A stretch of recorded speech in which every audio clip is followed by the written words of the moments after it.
Oke, baik. Selamat pagi semuanya. Di sini aku Galang Imam dengan NPKR 1079 akan melakukan suatu waktu di mana waktunya akan berjudul tentang all metode eksplorasi geofisika. Oke, jadi sebenarnya di sini aku mau bahas metode-metode geofisika yang dimana sebenarnya kita mengerucut dalam 5 metode geofisik. Ada juga geolistrik, ada juga EM atau elektromagnetik, ada juga magnetik dan juga gravitas. Oke, jadi sebelumnya ini udah ada PPT yang udah aku tampilin.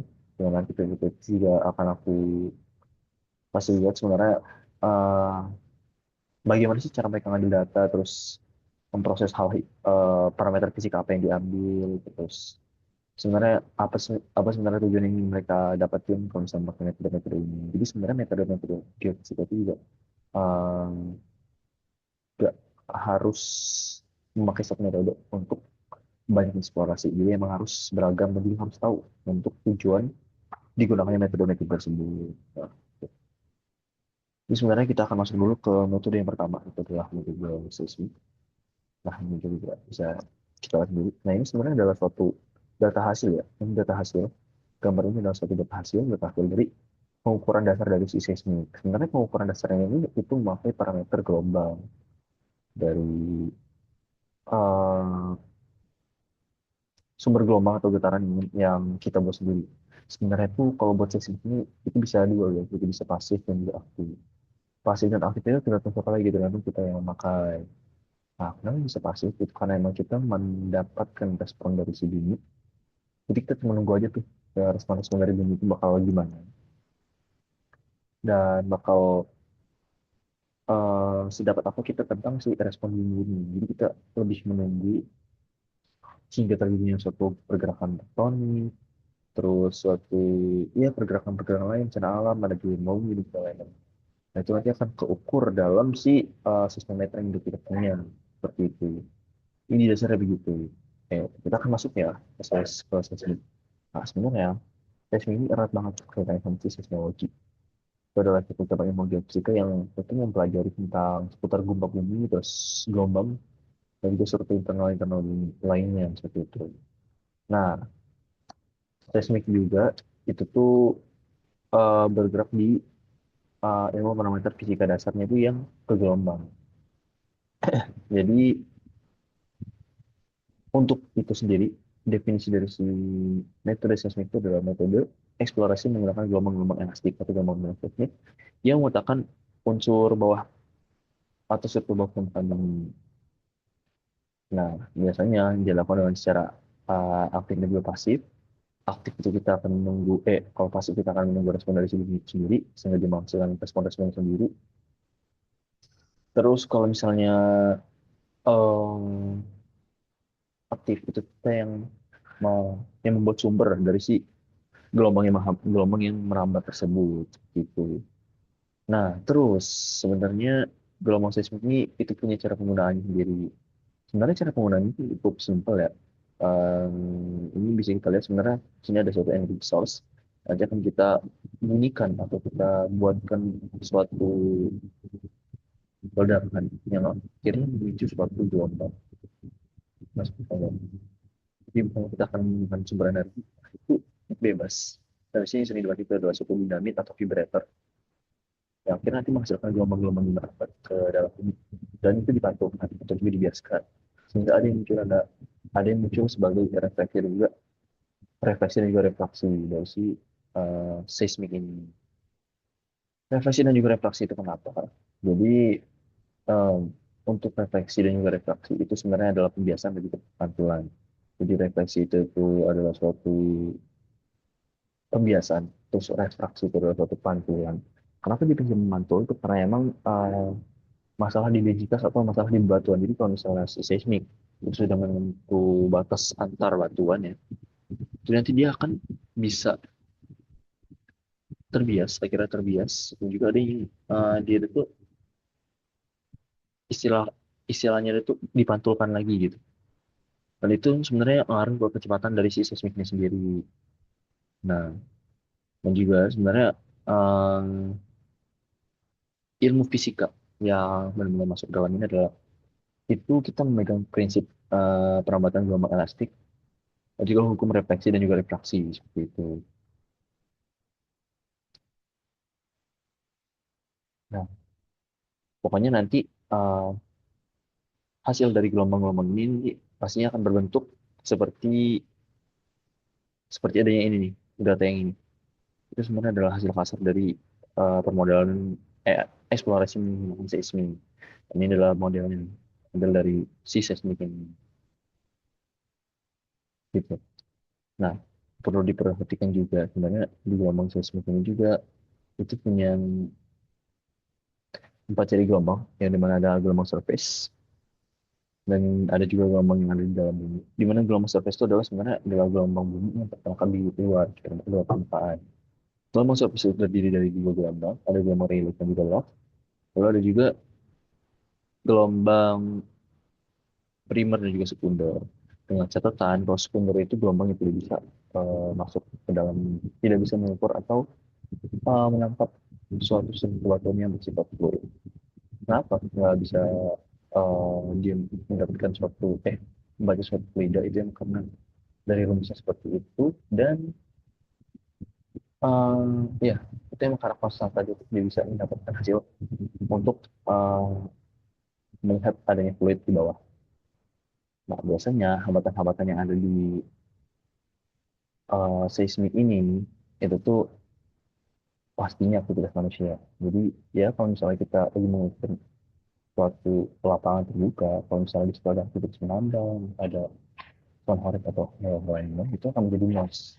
Dan itu akan menjadi iya faktor elemen tersendiri dalam hasil penelitian kita. Hal apa juga yang ada di seismik ini itu terpantau di biaya ini. Ya, maka eksplorasi dari sistem ini juga harus membutuhkan lahan besar. Sehingga pastinya kalau misalnya sudah membutuhkan lahan besar, sudah pasti kalau misalnya mengalami suatu kerugian juga sangat besar. Dan noise pun juga kadang mungkin ada yang sensitif. Jadi benar-benar harus terlepas dari noise dan juga eh, terlepas dari banyaknya kerugian-kerugian atau kerusakan-kerusakan barang. Seperti itu. Itu untuk assessment. Oh ya, sebenarnya kalau untuk permodelan data dari seismik itu bisa dibuat sebagai permodelan menggunakan dua dimensi, terus tiga dimensi dan juga empat dimensi, karena emang kan model ya, dan model dari seismik juga beraneka ragam. Itu bisa ada yang dua dimensi, dengan yang dua dimensi itu kan berarti hanya ada dua dimensi yang bisa kita lihat gitu. Nah, kalau misalnya udah empat dimensi itu biasanya berbentuk kubus, bisa berbentuk kubus dan itu benar-benar kompleks. Nah, itu sebenarnya yang akan ini di permodelan data geofisikanya atau geocodingannya gitu. Gitu. Nah, lanjut, ada namanya geolistrik. Oke, sebenarnya di geolistrik ini sebenarnya termasuk eh, salah satu metode yang cukup sering juga digunakan.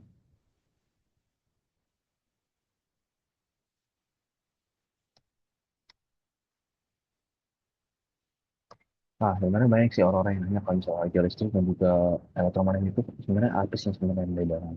Kalau geolistrik itu dia itu sebenarnya metode yang memanfaatkan sifat-sifat kelistrikan batuan atau dia yang mengetahui kondisi bawah permukaan itu menggunakan eh, sifat-sifat kelistrikan suatu batuan. Jadi yang diukur itu pasti adalah resistensi.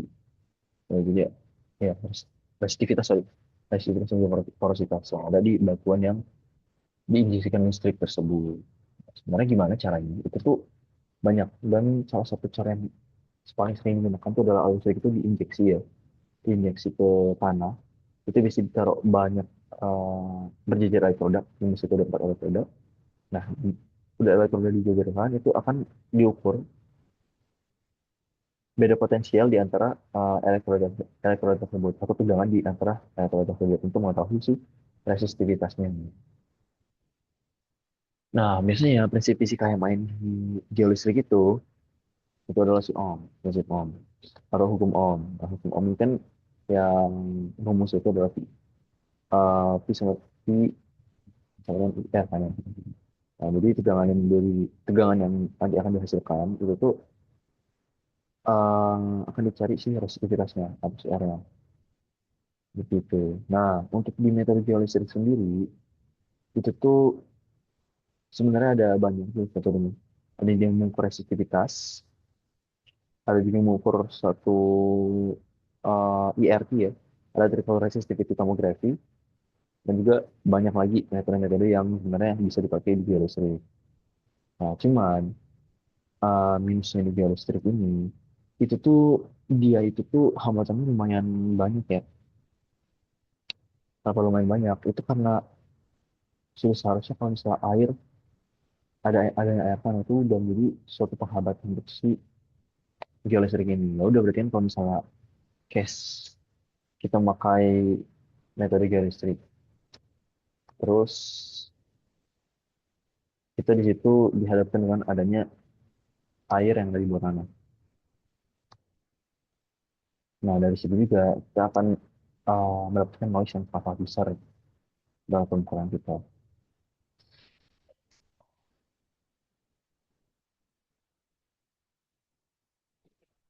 Nah, gimana em, dengan adanya hal itu kan akhirnya membuat si data yang kita baca itu kan pasti bakal lebih ini ya, jadi lebih ada banyak noise-nya. Dan akhirnya itu membuat si resistivitas yang ada di yang kita ukur kebatan itu kan jadi lemah. Sama juga kalau misalnya lagi hujan, nah kalau lagi hujan kan memang berarti itu tuh masih banyak banget ya di area sekitar. Apalagi travel dari situ juga akan mengganggu, sehingga nanti hasil mukaan juga tidak bagus. Nah terus hambatan lagi untuk si geolistrik itu sebenarnya adalah heterogenitas dari si tanah tersebut. Jadi kan tanah kan pasti berbeda-beda. Karena kan sudah tahu kalau misalnya tanah itu pasti bersumber dari batuan asalnya. Ada sebenarnya tanah yang memiliki suatu kondisi di mana dia memiliki adanya komponen elektrik juga, yang akhirnya itu bisa mempengaruhi atau menjadi noise di pengukuran kita. Gitu. Ini sebenarnya termasuk aktif pasif juga ya, karena kan kita juga memakai elektroda.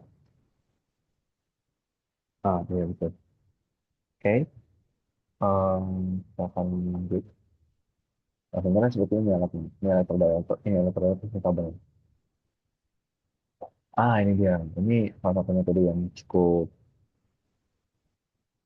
advance juga dan pasti. Tadi kita udah bahas seismik dan juga listrik yang dimana mereka memanfaatkan adanya gelombang dan juga si ini resistivitas yang ada di batuan magnetik ini beda. Dia kan pasti itu pasif. Kenapa? Karena kan bumi itu punya medan magnet yang ada di interpeluar kan biasanya. Interpeluar itu kan ada tuh medan magnet. Medan magnet bumi ini kan dua kutub ya. Sehingga pasti kan adanya anomali magnetik itu juga pasti ada. Nah, sebenarnya anomali magnetik itu ada karena memang di dunia kita ini emang bervariasi gitu loh. Kita ingin mengukur medan magnet yang ada di bawah atau yang medan magnet bumi karena ada material-material misalnya misalnya batu-batu yang membawa medan magnet di bumi.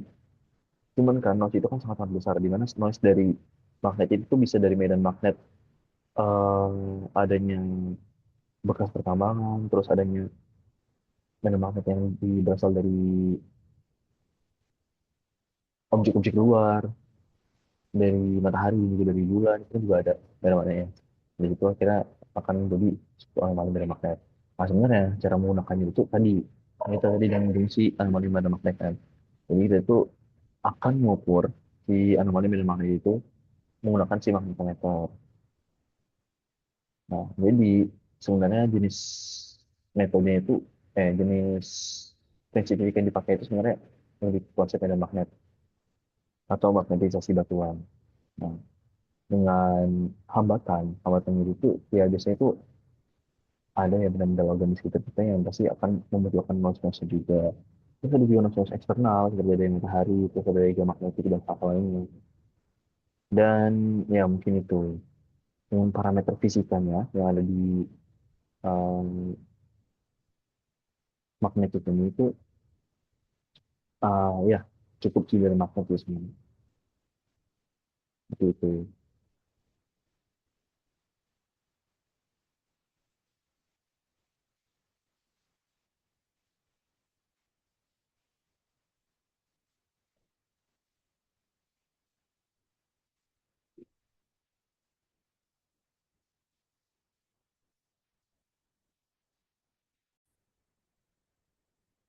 Oke, kita lanjut ya.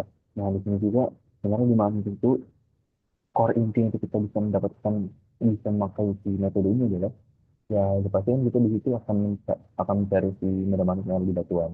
Tapi sebenarnya kita di situ ingin mencari mineral-mineral yang mengandung magnet. Sehingga biasanya memakai metode magnet ini untuk eksplorasi eksplorasi mineral seperti itu. Nah, lanjut lagi ke elektromagnetis ya. Nah, jadi elektromagnetis ini sebenarnya adalah dia itu menggunakan industri elektromagnetis untuk mencari konduktivitas di bawah tanah. Sebenarnya mirip-mirip juga sama si geolistrik juga, yang juga mirip-mirip juga dengan magnetis. Karena kan itu kan konduktivitas kan berarti yang dapat menghantarkan listrik ya. Yang dimana sebenarnya dia itu akan memancarkan satu band dan elektromagnetis, lalu akan direspon oleh oleh permukaan bawah bawah tanah gitu. Nah, biasanya di sini dia pakai prinsip fisika elektrik seperti industri elektromagnetic survey, di mana sebenarnya itu tuh ya menjadi ilmu dasar lah untuk si elektromagnetik ini. Nah, biasanya kan ini kan bentuknya gelombang gitu, gelombang elektromagnetik. Noise yang biasanya kena atau noise yang biasanya mengganggu banget buat si elektromagnetik itu sebenarnya ada di gelombang-gelombang elektromagnetik luar seperti apa? Si radio, listrik, terus juga mungkin ada di situ radio yang ada di mobil, ada mobil lewat gitu. Itu bakal mengganggu berjalan si M. Nah, M ini juga itu sebenarnya jenis metodenya banyak. Ada control source M, ada magnetotelluric kalau misalnya yang ingat, ada frekuensi domain, atau FDM, dan juga ada time domain. Itu sendiri punya klasifikasi yang berbeda-beda. Cuma tetap bisa teranah gitu, secara otomatis.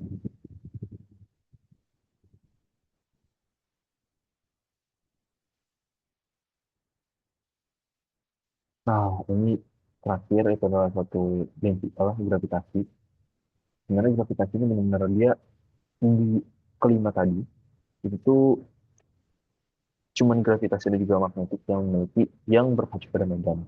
Karena kan kita juga udah tahu kalau misalnya di bumi ada medan gravitasi, di mana medan gravitasi ini itu tegak lurus dengan adanya uh, gravitasi yang keluar atau hubungan gravitasi gravitasi dari planet lain yang ada di bumi.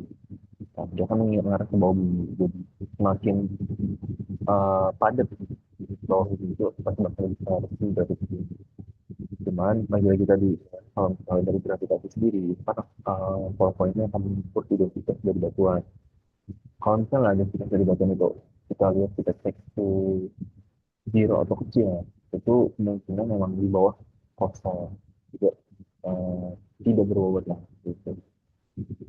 Nah, sebenarnya salah satu hal yang atau faktor yang mengganggu itu juga banyak kalau kita lihat karena kan memang gravitasi kan banyak ya gravitasi dari pohon terus orang dan hal-hal ini itu kita ada yang gravitasi tersendiri sehingga pastinya itu anomali itu konsep perhitungannya itu adalah anomali Lagrange atau anomali total Boltzmann. Dan gravitasi yang terukur atau maksudnya akan dikurang dengan si gravitasi yang di bawah. Ternyata muncul seperti itu. Nah, biasanya menggunakan apa? Menggunakan gratimeter, yang dimana harga kisaran gratimeter ini sendiri total itu sekitaran miliaran. Sehingga ini menjadi metode yang memang mahal juga dan terlalu juga. Nah, biasanya gratimeter ini juga dia itu mau mengukur perubahan terbang kecil, percepatan gravitasi yang ada di ciri-ciri persebaran. Nah, sebenarnya kalau buat hukum fisika gampang ya, itu pakai hukum gravitasi yang itu Newton. Nah, untuk hambatan sendiri itu ya sudah bisa dicoba dari densitas atau ya densitas kita menjadi manapun itu aktivitas. Nah, mungkin kalau untuk gravitasi gravitasi ini cukup simpel juga buat um, cara penggunaannya. Dan ya kembali lagi kita akan masuk lagi ke kesimpulan apa sebenarnya. Gimana sebenarnya tiap percobaan atau setiap metode yang digunakan itu tidak pastinya punya tujuan masing-masing. Tapi apa tadi masa itu gitu, tapi kita bisa eksplorasi mineral, terus itu buat apa? Terus nanti kita bisa menggunakan atau mencari hmm, struktur-struktur batuan dengan cepat. Karena kan itu eh, sebenarnya dari fisiknya juga punya gelombang P yang dimana gelombang P itu sangat-sangat cepat ya. Terus assessment itu bisa biasanya lebih ke ranah kalau misalnya kita ingin lebih dalam atau mengetahui struktur yang berkilometer jauh itu juga seperti assessment. Nah, gravitasi untuk ya kalau misalnya kamu menemukan produktivitas atau itu ya untuk suatu batuan pun makanya residitasnya gitu. Ya, terus di gravitasi terus elektromagnetisnya juga si geometrik kita bisa terus sebagai arah atau parameter yang membuat si dan merespon. Baik, sekian untuk pertanyaan sudah saya lakukan. Mohon kurang lebih mohon maaf. Terima kasih. Selamat siang.